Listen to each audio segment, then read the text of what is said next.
The year 1930. The place, India. Mohandas Gandhi, the leader of the Indian independence movement, leads a non-violent march to the ocean. This is known as the Salt March. Great. I am Gandhi. I represent all Hindu Indians. That's sick. I represent all Muslim Indians.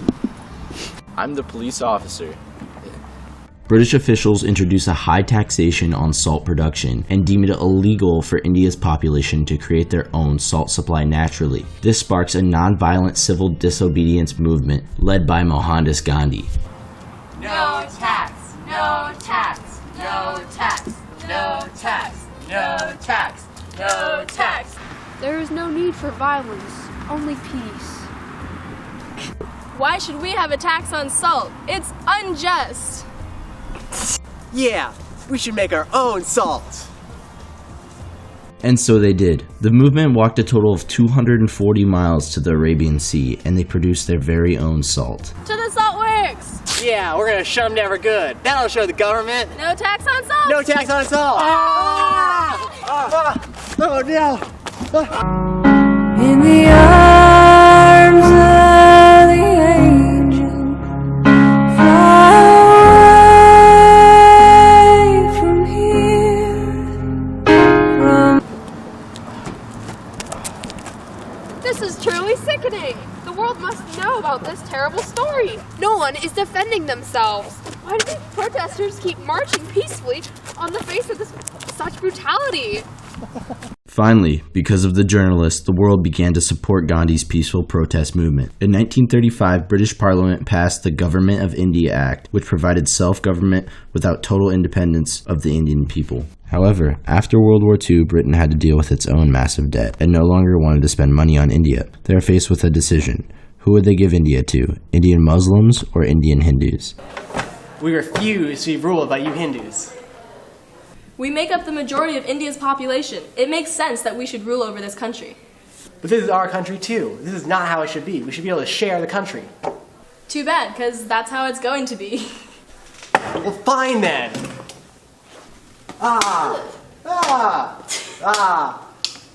Stop. This is useless. We need to split India. I mean, I guess. I could have India and you can have whatever other part you want. We could call it Pakistan.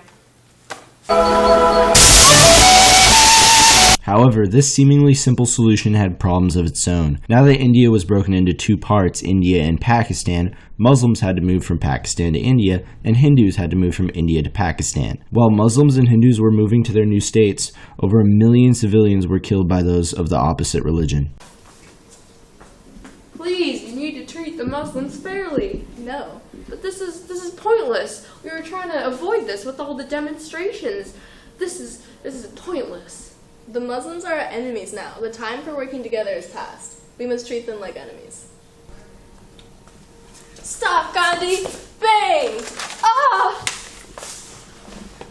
Because Gandhi was actively advocating for the protection and fair treatment of Muslims, a Hindu extremist shot and killed Gandhi on January 30th, 1948. Even Gandhi's sudden death wasn't enough to stop the fighting between Hindus and Muslims. Conflict had now arisen over a small state on the Pakistan-India border known as Kashmir. The conflict surrounding Kashmir finally ended in 1949, when the United Nations stepped in and arranged a ceasefire. Kashmir was split. 1/3 went to Pakistan and the other 2/3 went to India. Even today, the two countries fight over the territory. We may have won our freedom through non-violence, but the violence and death that followed was not at all what we wanted. Not only that, but thousands and thousands of Indians died fighting between ourselves. So just how effective was Gandhi's use of non-violent civil disobedience in attaining Indian independence?